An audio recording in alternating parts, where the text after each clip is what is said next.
कहते हैं ध्यान और ज्ञान का भेद क्या है, ध्यान और ज्ञान में कितना भेद है। तो ज्ञान तो प्रमाण और प्रमेय के अधीन है, ये टिप्पणी में खोल करके बता दिया था। ये आप लोगों ने देख लेना भी, जो ज्ञान है वो किसके अधीन है। ज्ञान कैसे होता है, जब प्रमेय और प्रमाण सामने हो तो फिर ज्ञान होता है। ज्ञान में विधि और पुरुष की इच्छा की जरूरत नहीं है, ना ही उसमें मर्यादा की जरूरत है, ना ही पुरुष की इच्छा की जरूरत है। और ध्यान विधि के तथा पुरुष की इच्छा और विश्वास तथा हठ के अधीन है। ध्यान में चार चीजें चाहिए, विधि चाहिए, पुरुष की इच्छा चाहिए, विश्वास चाहिए, हठ चाहिए। चार चीजें होगी तब ध्यान होगा। लेकिन ज्ञान के लिए दो चीजें चाहिए, प्रमाण और प्रमेय। प्रमाता तो खुद है ही है। अब आगे दृष्टांत से समझा रहे हैं, दृष्टांत दे रहे हैं मूल में। जैसे प्रत्यक्ष ज्ञान में प्रमाण नेत्र और प्रमेय घटादिक है। समझ आ गई ना। मानो अपने को रूप का ज्ञान करना है तो रूप के ज्ञान में क्या चाहिए, प्रमाण चाहिए नेत्र और प्रमेय चाहिए घाटपाट आदि पदार्थ। तो इसमें क्या है, नेत्र क्या है, प्रमाण। प्रमाण का अर्थ मैंने आपको कहा था, प्रमाण कह दो या साधन कह दो। तो घटपट के प्रत्यक्ष में क्या है, प्रमाण है नेत्र, तो प्रमेय है घट आदि। एक ज्ञान के लिए बता रहे हैं कैसे। तहाँ नेत्र का और घट का संबंध हुए थे, पुरुष की इच्छा बिना भी घट का प्रत्यक्ष ज्ञान होवे है। जब भी अपने सामने मानो घड़ा आ गया, सामने कोई घटपट कोई चीज़ पड़ी हुई है ना, सामने कोई चीज़, उसके ऊपर अपनी नज़र गई, भले हम उसकी ज्ञान करना चाहते हैं या नहीं चाहते, हमारी इच्छा है या नहीं है, जो भी सामने आएगा उसका ज्ञान हमारे को हो ही जाएगा। उसमें हमारी इच्छा की जरूरत नहीं है। हम किसी आदमी को देखना भी नहीं चाहते, लेकिन वो जब सामने आ गया हमारे, तो हम रोक थोड़ी सकेंगे नेत्रों को। उसको हम देखना नहीं चाहते, लेकिन वो सामने आ गया तो उसका ज्ञान तो हमारे को हो ही जाएगा, भले हम उसको देखना चाहते हैं या नहीं चाहते। तो इच्छा की जरूरत नहीं ना रही, इच्छा के बिना ज्ञान हो गया। ना ही वहाँ कोई मर्यादा है। कोई बता रहे हैं कि पुरुष के इच्छा के बिना ही जब नेत्र का संबंध घटपट के साथ हुआ तो उसका प्रत्यक्ष हो जाता है। भाद्रपद शुद्ध चतुर्थी के दिन चंद्र दर्शन का निषेध है, विधि नहीं। और पुरुष को जय इच्छा होवे है, मेरे को आज चंद्र दर्शन नहीं होवे, तो भी किसी रीति से नेत्र प्रमाण का जो प्रमेय चंद्र से संबंध होए जावे तो चंद्र का प्रत्यक्ष ज्ञान अवश्य ही होवे है। भाद्रपद की शुद्ध चतुर्थी, भाद्र है ना, भाद्रो महीना, उसके शुक्ल पक्ष की जो चतुर्थी है, उस दिन यदि चंद्रमा दिख जाता है तो दोष लगता है। भगवान कृष्ण को दिख गया था, दोष लग गया, मणि का उनके ऊपर दोष लग गया कि मणि आपने चुराई है। और किसी की बात तो बात ही क्या है, हम लोगों को भी यदि दिखेगा तो कोई दोष लगेगा, चोरी का लग गया किसी चीज का। भाद्र शुक्ल पक्ष की चतुर्थी का जो चंद्रमा है ना, वो देखना नहीं कोई भी चाहता। पता है कि यदि देख गया तो कोई दोष लगेगा, कोई देखना नहीं भी चाहता। अचानक किसी को भूल गया भी आज चंद्रमा नहीं देखना, तो अचानक ही उसकी नजर गई चंद्रमा पर, तो उसको जबरदस्ती दर्शन हो गया। उसने चाहा तो नहीं है, चाहता नहीं था, लेकिन उसको भूल गया कि आज चंद्रमा देखे तो क्या होगा। जहाँ वैसे ही गाड़ी में जा रहा, किसी में जा रहा, पैदल जा रहा, तो चलते चलते ऊपर नजर गई तो चंद्रमा पर पड़ गई, तो दर्शन हो गया। नहीं चाहा था ना, इच्छा नहीं थी। इच्छा तो ये थी भी ना दर्शन हो तो अच्छा है, लेकिन दर्शन हो गया। तो कहते वहाँ पर ना मर्यादा है ना विधि है, केवल प्रमेय और प्रमाण दोनों सामने हैं तो दर्शन हो गया।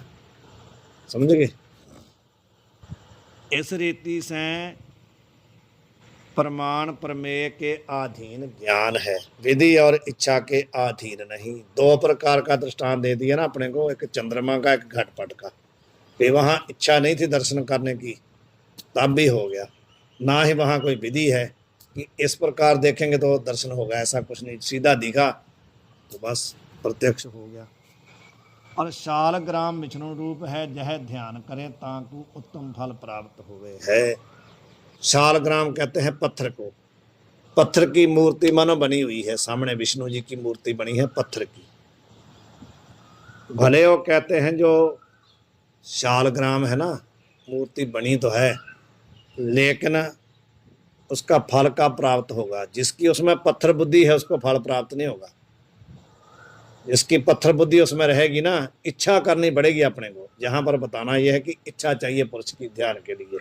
पुरुष की इच्छा होगी ये विष्णु है, हमारी इच्छा होना कि ये विष्णु है, तो इसलिए उस मूर्ति का जब हम दर्शन करेंगे तो हमारे को उसमें पत्थर नहीं दिखेगा, हमारे को विष्णु का ही दर्शन होगा। फल तभी मिलेगा जब हम इच्छा करते हैं।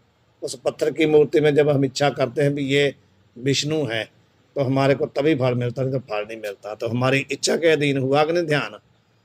परमात्मा प्रमाण प्रमेय सब कुछ है वहाँ, पर चार साथ में की चाहिए इच्छा। तो इच्छा हमारी है ना, तभी फल मिलेगा। तहाँ शास्त्र प्रमाण से विष्णु को चतुर्भुज मूर्ति शंख चक्र गदा पद्म लक्ष्मी सहित जाने हैं। जिसने शास्त्र पढ़ा है, जहाँ किसी महात्मा से सुना है कि विष्णु का स्वरूप क्या, विष्णु कैसे हैं, तो विष्णु का स्वरूप क्या है, उनके हाथ में शंख होता है, चक्र होता है, गदा होती है और लक्ष्मी उनके साथ में रहती है। ये शास्त्र से पढ़ा या किसी महात्मा से सुना कि जब भी विष्णु मिलेंगे तो शंख चक्र गदा पद्म उनके पास में होगा, हाथों में होगा, और लक्ष्मी जी उनके साथ में होंगी। ऐसा शास्त्र से पढ़ा है ना। और नेत्र प्रमाण तय शालग्राम को छिला जाने हैं। शास्त्र से तो पढ़ा है ऐसा कि विष्णु का यह स्वरूप है, और नेत्र प्रमाण जो है, नेत्र रूपी साधन से क्या है, उसको क्या माना है कि पत्थर की एक शिला है। तथापि विधि विश्वास इच्छा तय शालग्राम विष्णु है, जय ध्यान हुए है।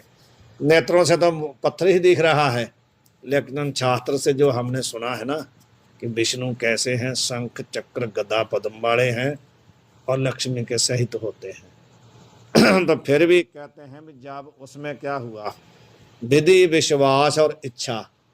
जब हम जाएंगे किसी मंदिर में, विष्णु लक्ष्मी जी वहाँ होंगे, तो मर्यादा से जाएंगे ना, उनके लिए कोई फूल माला कोई भेंटा लेकर के जाएंगे। और जैसे मंदिर में घुसेंगे तो बाहर जोड़ा उतारेंगे, मर्यादा के साथ पुजारी से पूछेंगे ना सब भी यहाँ की कैसी मर्यादा, उसको मर्यादा के अंदर होकर के जाएंगे तभी दर्शन होगा ना। यदि हम कहें कि हम जोड़ा पहना हुआ है तो मंदिर में घुस जाएं तो नहीं ना घुस पाएंगे। मर्यादा भी वहाँ चाहिए और वहाँ विश्वास भी चाहिए, विश्वास भी होना चाहिए कि इसमें हमारे को दर्शन होगा, और इच्छा भी चाहिए कि हम विष्णु के दर्शन करने जा रहे हैं। तो विधि इच्छा और विश्वास तीनों चाहिए ना ध्यान के लिए, तभी उस पत्थर की मूर्ति में विष्णु का दर्शन तभी होगा जब विधि भी होगी, इच्छा भी होगी, विश्वास भी होगा। परंतु सो ध्यान नाना प्रकार का है। ये तो कहते हैं हमने एक आपको बता दिया, ध्यान कई प्रकार का होता है, एक ही प्रकार का नहीं होता। कहूँ तो अन्य वस्तु का अन्य रूप से ध्यान, जैसे सालग्राम का विष्णु रूप से ध्यान, या को प्रतीक ध्यान कहे हैं। उपासना ध्यान कहो या उपासना, इसको कहते हैं प्रतीक उपासना। ध्यान और उपासना दोनों पर्यायवाची शब्द हैं। जो पत्थर की मूर्ति को जो विष्णु रूप में देखना है, इसको क्या कहते हैं, प्रतीक। ये जो मूर्ति है ना पत्थर की, ये किसको जनाती है, विष्णु स्वरूप को जनाती है, उसका प्रतीक है, उसका चिन्ह है। प्रतीक कहते हैं चिन्ह है। उस पत्थर की मूर्ति को विष्णु रूप में जानना, यह क्या है, प्रतीक ध्यान, ये चिन्ह है उसका। ऐसे ही गुरबाणी में भी जब हम आएंगे ना, हमारे सामने क्या है, वाहे गुरु, वाहे गुरु लिखा हुआ ना सामने। ये वाहे गुरु क्या है, सत्यत आनंद जो परमात्मा है ना, उसका प्रतीक है। प्रतीक ध्यान करेंगे तो वाहे गुरु जो शब्द है, उसी को ही सत्यत आनंद स्वरूप परमात्मा जानना। समझ गए। इसकी टिप्पणी नीचे देख लो एक बार, इसकी टिप्पणी कहाँ है, 321 नंबर। जाकी वृत्ति शास्त्र द्वारा प्रोक्ष ध्येय विषय स्थित होवे नहीं, सो पुरुष पुरुष के प्रेरक शास्त्र के वचन रूप विधि करके बोधित अन्य ध्येय के प्रतिनिधि रूप वस्तु विषय अन्य ध्येय की बुद्धि करके उपासना करे। ऐसी का जो प्रतीक ध्यान है ना, उसी को खोला है कि प्रतीक ध्यान का मतलब क्या है। तो कहते हैं भी जिस पुरुष की वृत्ति जो शास्त्र द्वारा सामने, मानो सामने जो ध्येय है, सामने जो वस्तु है उसमें टिकती नहीं है, उसको विश्वास नहीं हो रहा। जिसकी वृत्ति जो है शास्त्र द्वारा प्रोक्ष ध्येय विषय स्थित होवे नहीं। शास्त्र से सुन लिया कि विष्णु ऐसा होता है, विष्णु का स्वरूप ये है, परंतु फिर भी वृत्ति नहीं टिक रही उसमें। सुन तो लिया शास्त्र से, लेकिन वृत्ति नहीं टिक रही। जैसे हम कहते हैं, हमने वाहेगुरु शब्द का अर्थ सुन लिया महात्माओं से, ज्ञानियों से, लेकिन फिर भी हमारी वृत्ति टिकती नहीं, भी ऐसा है। तो फिर क्या करना पड़ेगा? ऐसा जो पुरुष है वो क्या करे? पुरुष के प्रेरक शास्त्र के वचन रूप विधि करके, जो पुरुष को प्रेरणा करते हैं कौन है? शास्त्र के वचन, महापुरुषों के वचन। वो जो वचन है, वचन रूप विधि है ना, यहाँ पर विधि क्या है, मर्यादा क्या है? जिस प्रकार शास्त्र ने कहा है, जहाँ महापुरुषों ने कहा है, उनके वचन रूप जो विधि है, मर्यादा है, उस मर्यादा से बोधित भाव जानना, उस मर्यादा से समझ करके अन्य ध्येय के प्रतिनिधि रूप, जो ध्येय है वो सामने तो नहीं है, लेकिन उसका प्रतिनिधि है कोई। मानो हमने किसी पुरुष को मिलना है, या किसी पुरुष को हमने बुलाया है, अपने प्रोग्राम में बुलाया किसी को, बड़े महापुरुष को, तो वो महापुरुष तो नहीं आ सके, उन्होंने अपना एक आदमी भेजा, अपना कोई विद्यार्थी भेजा। तो उस विद्यार्थी को हम क्या मानते हैं कि ये उन्हीं का स्वरूप है? मानते हैं कि नहीं? उन्हीं का स्वरूप तो नहीं है, लेकिन उन्होंने भेजा है, तो वो जो बोलेगा, कहेगा, तो उनकी तरफ से बोलेगा ना। वो कहेगा ये मेरे वचन नहीं है, मैं नहीं बोल रहा हूँ, ये उन्हीं के वचन है, मैं आपको सुना रहा हूँ, उनकी तरफ से मैं आया हूँ, ऐसा कहेगा ना। है तो वो प्रतिनिधि, पर वो प्रतिनिधि से उनका ज्ञान हो रहा है जिन्होंने भेजा है। उसी प्रकार कहते हैं अन्य ध्येय के प्रतिनिधि रूप वस्तु विषय अन्य ध्येय की बुद्धि, उनकी बुद्धि करके उपासना करे। भाव जो सामने मूर्ति है पत्थर की, वो है तो अन्य, पर उस अन्य वो है किसका प्रतिनिधि है? विष्णु का। तो इसलिए कहते उसमें, उस पत्थर की मूर्ति में उस विष्णु का ध्यान करना, उसको विष्णु रूप मानना, यह है प्रतीक उपासना। ता अन्य विषय अन्य की बुद्धि करके उपासना को प्रतीक ध्यान कहे हैं। इसको कहते हैं प्रतीक, अन्य में अन्य की बुद्धि करके ध्यान करना, इनको कहते हैं प्रतीक उपासना। वैकुंठ लोकवासी विष्णु का शंख चक्र आदि सहित चतुर्भुज रूप से ध्यान है। वैकुंठ में रहते हैं ना विष्णु जी, तो उनका ध्यान कैसा है? शंख चक्र गदा आदि जो उनके पास होते हैं, शंख है, चक्र है, गदा है, पद्म है, लक्ष्मी है, ये उनका ध्यान है। तो हाँ, अन्य का अन्य रूप से ध्यान नहीं, यह सीधा ध्यान हमने किया। वैकुंठ लोक में रहते हैं भगवान, ऐसे हैं, सीधा ध्यान किया उनका बैठे बैठे।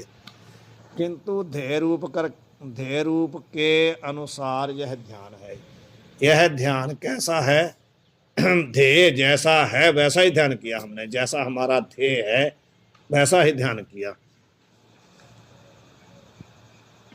अन्य का अन्य रूप से नहीं किया। जैसे पहले हमने क्या किया था, विष्णु का ध्यान तो किया, लेकिन मूर्ति रूप में किया। तो अन्य का अन्य रूप में, अन्य भाव था दूसरे का दूसरे के रूप में ध्यान किया ना, वो था प्रतीक ध्यान। यहाँ पर हमने विष्णु जी का सीधा ध्यान किया कि कैसे हैं हमारे भगवान, वैकुंठ में रहते हैं, उनके पास शंख है, चक्र है, गदा है, पद्म है और लक्ष्मी जी के सहित हैं।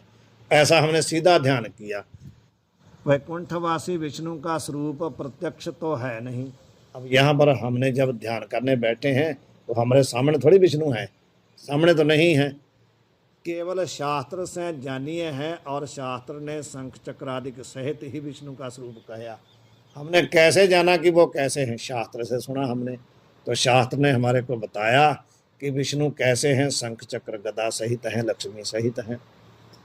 यहाँ पे ध्येय स्वरूप के अनुसार ही यह ध्यान है। अन्य का अन्य रूप में नहीं। विधि विधि विश्वास इच्छा बिना ध्यान होवे नहीं। ऐसा जो ध्यान है ना, उसमें विधि भी चाहिए। जैसे शास्त्र ने कहा है भी, जय आप विष्णु से मिलना चाहते हैं, उनके साथ अभिन्न होना चाहते हैं, तो ऐसे मर्यादा से बैठ करके ऐसे ध्यान करो। तो हमारी इच्छा भी चाहिए, विधि भी चाहिए और विश्वास भी चाहिए। यह उपासना करे ऐसा पुरुष का प्रेरक वचन विधि कहिए हैं। विधि किसको कहते हैं? जो पुरुष को प्रेरणा करता है ना वचन, भी ऐसे ध्यान करना चाहिए, उसको कहते हैं विधि, मर्यादा।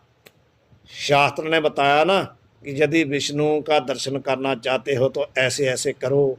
वो जो वचन है ना, भी ऐसे ऐसे करो, उसी को कहते हैं विधि, उसी को कहते हैं मर्यादा। ता वचन में श्रद्धा को विश्वास कहे हैं। वो जो वेद का वचन है ना, विधि रूपी वचन, उसमें जो हमने श्रद्धा की है, श्रद्धा से उसको माना है, उसको कहते हैं विश्वास। गुरु वेद वचने भ्यो श्रद्धा इति विश्वासा, ऐसा लक्षण में है। गुरु वेद वचने भ्यो श्रद्धा इति विश्वासा। गुरु और वेद के वचनों में जो श्रद्धा करनी है उसको कहते हैं विश्वास। अंतःकरण की कामना रूप रजोगुण की वृत्ति इच्छा कहिए है। इच्छा किसको कहते हैं? अंतःकरण की कामना रूप जो रजोगुण वृत्ति है उसको कहते हैं इच्छा। जब हमारी रजोगुण वृत्ति बनती है तभी इच्छा होती है, नहीं तो इच्छा होती नहीं है। ध्यान के हेतु ये तीन हैं, ज्ञान के नहीं। ये तीनों किसके हेतु हैं? ध्यान के। कौन कौन? इच्छा, विधि और विश्वास। विधि, इच्छा, विश्वास, ये किसके हेतु हैं, किसके कारण है? ध्यान के, ज्ञान के नहीं। ज्ञान के कारण कौन है? प्रमाता और प्रमाण, प्रमेय और प्रमाण, दो। ध्यान हठ से होवे है। चौथा एक और है, ध्यान का चौथा कारण और है हठ। जब तक कोई हठ नहीं करेगा ध्यान नहीं कर पाएगा। और जबरदस्ती जब तक नहीं ना बैठेगा चौकड़ा लगा के, तो नहीं ना ध्यान कर पाएगा। इच्छा भी है, विधि भी है, विश्वास भी है, पर मन नहीं करता बैठने को, तो नहीं ना होगा। हठ से बैठना पड़ेगा।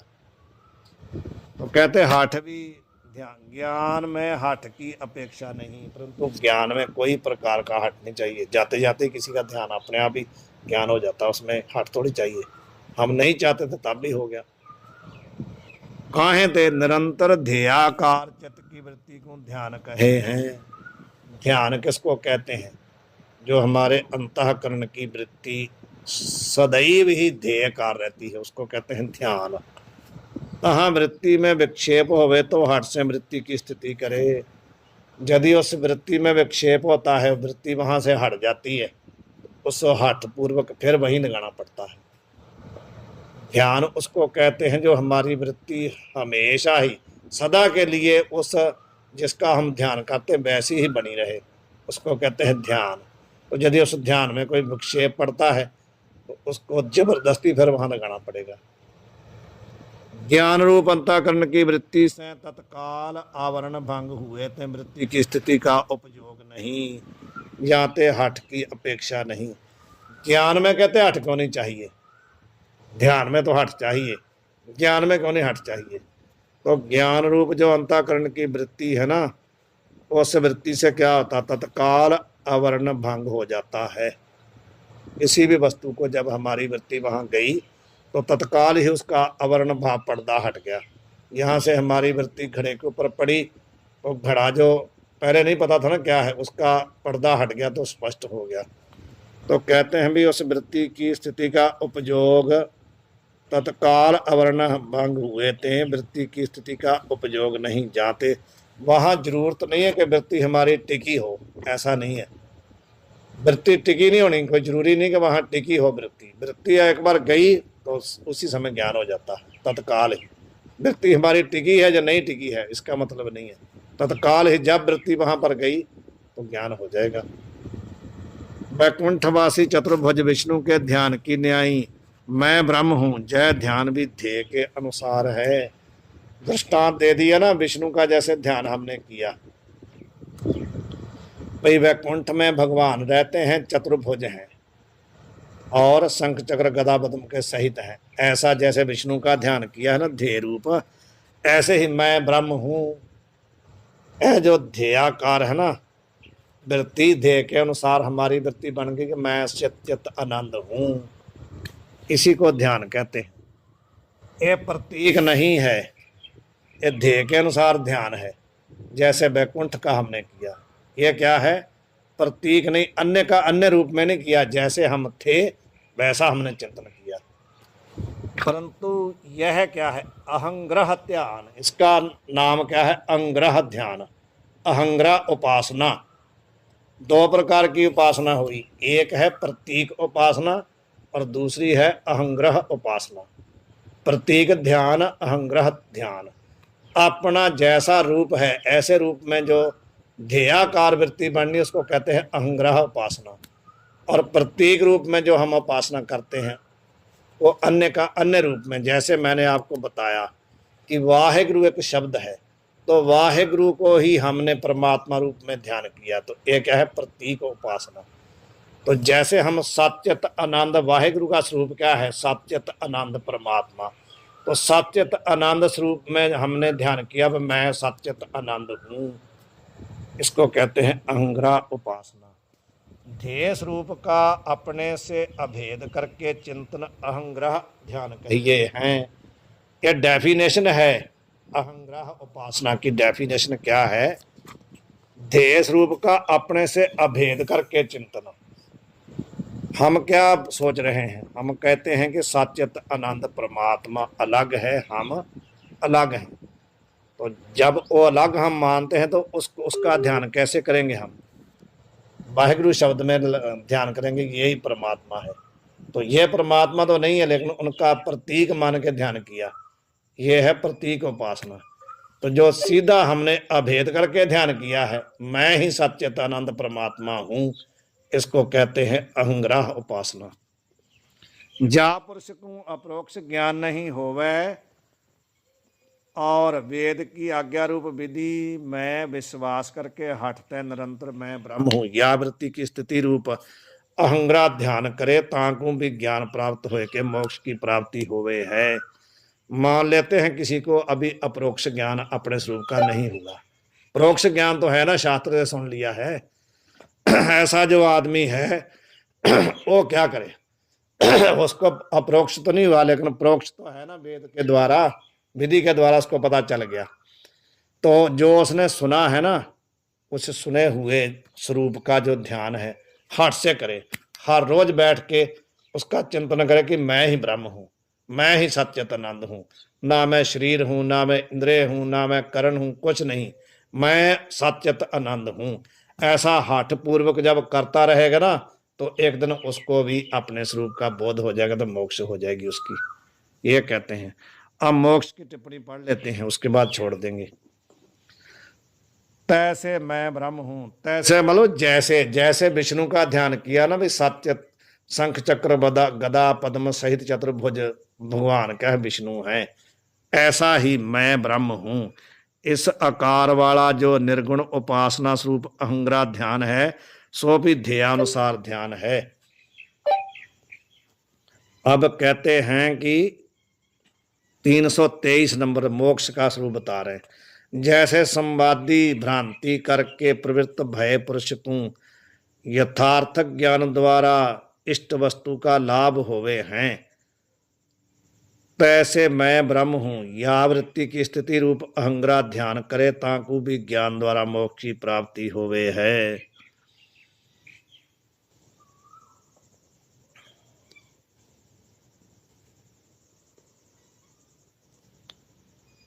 प्रतिवादी संवादी एक जैसी, संवादी भाव एक जैसी, जैसे पत्थर की मूर्ति का और विष्णु का दृष्टांत दिया था। संवादी भ्रांति करके प्रवृत्त भय पुरुष को यथार्थ ज्ञान द्वारा इष्ट वस्तु का लाभ होवे है। जो संवादी भ्रांति करके प्रवृत्त हुआ है ना किसी चीज को, जैसे विष्णु को, पत्थर की जो मूर्ति उसको विष्णु रूप समझ के प्रवृत्त है ना उसमें, तो उसको क्या है? इष्ट वस्तु। यथार्थ ज्ञान द्वारा क्या होता है? इष्ट वस्तु का लाभ होता है। तैसे जैसे उसको लाभ हुआ, ऐसे ही कहते हैं मैं ब्रह्म हूं। या वृत्ति की स्थिति क्या है, अंग्रह ध्यान करे। इस प्रकार इसको कहते हैं अंग्रह ध्यान। ताकू भी ज्ञान द्वारा मोक्ष प्राप्त होते हैं। जो इस प्रकार संवादी भ्रांति द्वारा प्रवृत्त हुआ है ना, उसको भी जैसे किसी इष्ट का लाभ हो जाता है, ध्यान हो जाता है, ज्ञान हो जाता है, उसी प्रकार जो अहंग्रह मैं ब्रह्म हूं, ऐसी वृत्ति के द्वारा जो हठ करके लगा है ना किसी में, उसको भी मोक्ष मिल जाती है। यद्यपि ध्यान का विषय जो ब्रह्म सो परमार्थ रूप नहीं, किंतु मन कल्पित है, जाते ब्रह्म रूप है।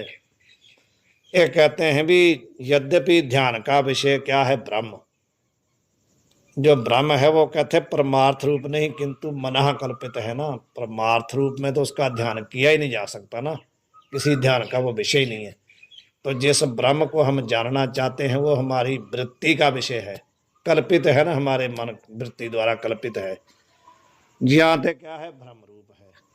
यहाँ ते ताकू विषय करने वाली वृत्ति रूप ध्यान भी भ्रांति ज्ञान है।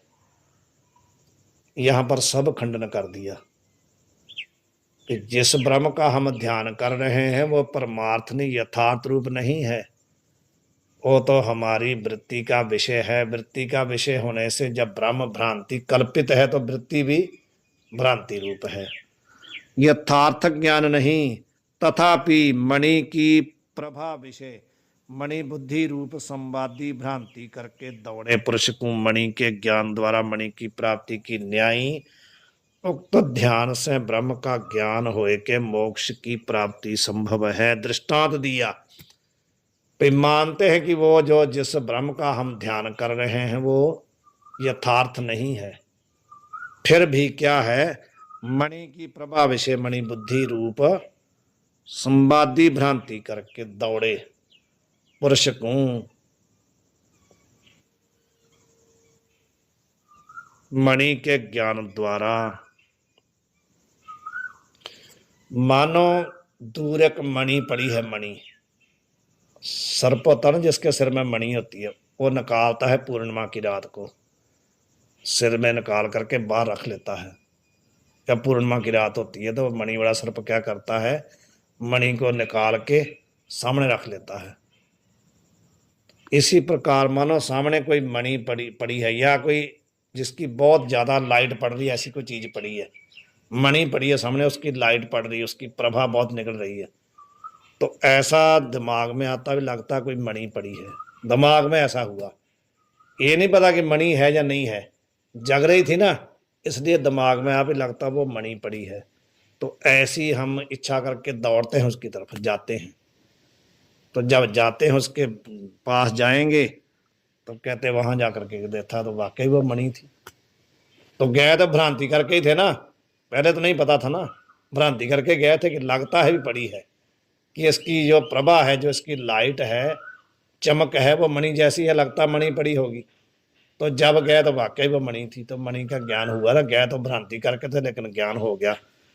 उसी प्रकार कहते हैं भाई ब्रह्म ज्ञान जो है ना, ब्रह्म का ज्ञान होए के मोक्ष की प्राप्ति। उसी प्रकार पहले तो हमारे को निश्चय नहीं हुआ कि हम सच्चित आनंद हैं, लेकिन शास्त्र के द्वारा जो हमने सुन लिया था ना, भाई ब्रह्म कैसा सच्चित आनंद है, वो यथार्थ तो नहीं था, हमारी भ्रांति बुद्धि हमारी भ्रांति वाली थी, हमारे को उसमें निश्चय नहीं था।